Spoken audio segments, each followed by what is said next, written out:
The Cranberry Inn by Barbara Josselsohn.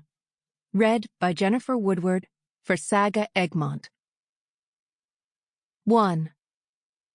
The kitchen was so breathtaking, it should have been real. Laurel stepped into the featured display at Italian appliance maker Samposierra's new Manhattan showroom. Everything worked together so beautifully. The gray marble countertop was a perfect complement to the sleek, high-tech refrigerator, and the checkered backsplash offered a touch of whimsy alongside the ultra-modern cooktop. The black stainless sink looked inventive, paired with an angled faucet. And then there was the unexpected lighting. 2 hanging glass cubes, each with a bare bulb atop a brushed copper socket. The only thing missing, Laurel thought, was a family. She wondered what kind of family would own a kitchen this sophisticated. What kind of dishes would be stacked in the cabinets? What style of silverware in the drawers? What gourmet dish would be on the menu for Christmas? Who would be coming, and what would they talk about? That was the trouble with model kitchens, she mused as she leaned on the center island and ran her finger along the acrylic cube with Joanna Miller Interiors etched in silver letters. They didn't give your imagination much to work with.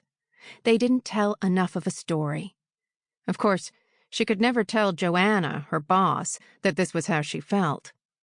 Joanna loved creating showroom displays and was thrilled to have been chosen as Samposierra's newest featured designer.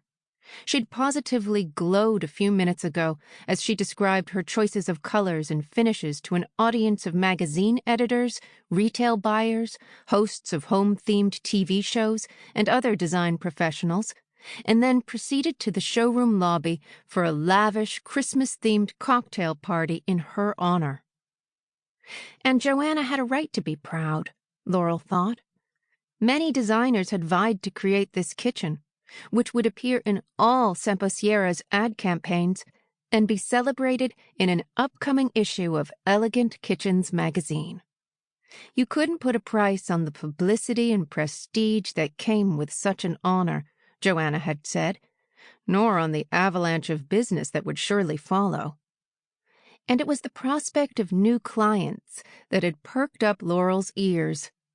She had so many ideas and wanted nothing more than a client of her very own. "Excuse me, we're about to start, if you wouldn't mind making your way over to the party," a voice behind her said. She turned to see a man carrying 2 cameras next to a woman holding a tripod. "Oh, I'm sorry," Laurel said, snapping to attention, remembering that Joanna had said the photography should start right after the presentation. She straightened up and adjusted the hem of her suit jacket. "I'm not a guest. I work for the designer. I'm here to help if there's anything you need." "Got it. Well, I think I'm okay for now. Actually, can you take that sign?" he said. She nodded and grabbed the cube.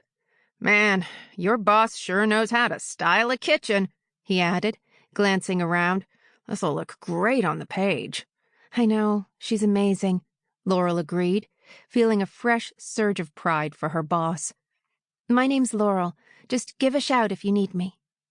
She smiled and stepped away gingerly, since the marble flooring was slippery and she wasn't used to wearing heels. Thankfully, reaching the edge of the raised kitchen platform while still on her feet, she stepped onto the carpet and put the cube on a console table by the wall. It was true. Joanna was so talented. And kind, too. Maybe more than Laurel would have expected from someone with so much on her plate. How many times in the last few years had Joanna turned a blind eye when Laurel came in late or left early, or took an unexpected day off, the unintended consequences of raising a rambunctious 8-year-old on her own?